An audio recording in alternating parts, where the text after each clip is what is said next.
La visita en la que yo estuve acompañando el programa de derechos en el territorio de la Corte fue a la comunidad Sicuani en Bichada. Esta comunidad queda muy cerca de la cabecera municipal de Cumaribo. No era una comunidad tan alejada, pero siempre significó un viaje en carretera hasta Villavicencio y después un viaje en avioneta hasta Cumaribo, que realmente pues, es un pueblo un poco lejos. Y la comunidad pues, estuvo siempre muy dispuesta, muy atenta, estaban muy contentos y yo creo que dejaron las puertas abiertas para la Corte Constitucional, porque lo único que hacían repetir era que querían acceder a más jornadas de este tipo y que ojalá además fueran más largas, porque bueno, al final trabajamos de 8 de la mañana a 4:30 de la tarde, pero parecía que las preguntas nunca iban a acabar. Además el acompañamiento de ACT fue maravilloso, porque en ese caso yo fui con Denise, que es una antropóloga, que además había ido ya a Cumaribo. Bueno, los Sicuani son un pueblo indígena de la Orinoquía colombiana, también de Venezuela, que tradicionalmente eran nómadas. Pero pues claro, con todo el proceso pues, de colonización, de encuentro de culturas y demás, fueron perdiendo su territorio nómada y se fueron constituyendo en resguardos. Son comunidades que tienen, digamos, un contacto permanente con las autoridades que están en esa cabecera municipal.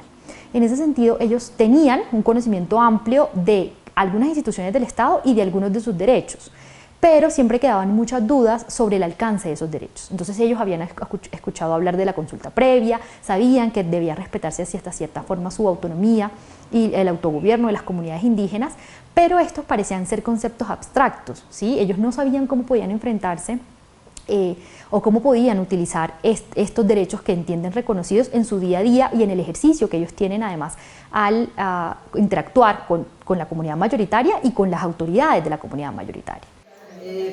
La sentencia SU raya 123 del 2018. Porque uno oye mucho de la Corte, los derechos en televisión, en el proceso formativo de ellos, pero tener a alguien es una oportunidad única que ellos valoraban un montón. O sea, yo siento que de alguna manera uno pasa a un segundo plano, pero de eso se trata. Como que aprovechen que acá está la Corte y háganle todas las preguntas que tengan. Entonces, pues la receptividad al espacio y a la iniciativa pues inmensa, y se ve como que al ir allá se genera ese interés. Y bueno, y el debate fue supremamente interesante. La jornada fue prácticamente de todo el día y ellos primero se notaron muy interesados, pero segundo estuvieron siempre indagando sobre los casos particulares pues, de las comunidades y sobre el significado y alcance de cada uno de los derechos que estudiamos. En esas sentencias estudiamos sobre territorio, sobre autonomía y autogobierno de las comunidades indígenas, en especial sobre consulta previa. Pero lo que más se repitió fue la sentencia que trata el tema de los Sicuani, justamente, que se les tituló, pues se les estaba vulnerando el derecho al territorio, porque el INCORA, luego el INCODER, como que se dilataba mucho su proceso de titulación de tierras. Y ese resonó mucho porque varias de las comunidades que estaban ahí no se les han titulado.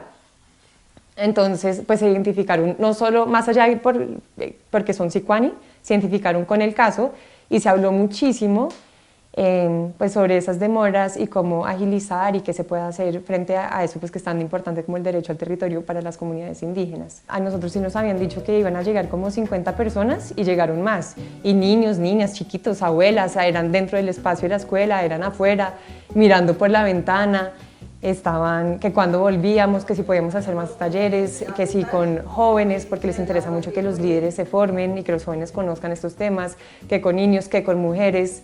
Después de esta visita en territorio, que no solo esto mejora la calidad de las sentencias de la Corte Constitucional, sino que genera un compromiso del servidor judicial con entender que el fallo que escribe no es solamente un papel o un documento de consulta, sino que realmente tiene un impacto material muy grande, que además se ve reflejado en mejores posibilidades de vida para las personas, pero en este caso para las comunidades indígenas.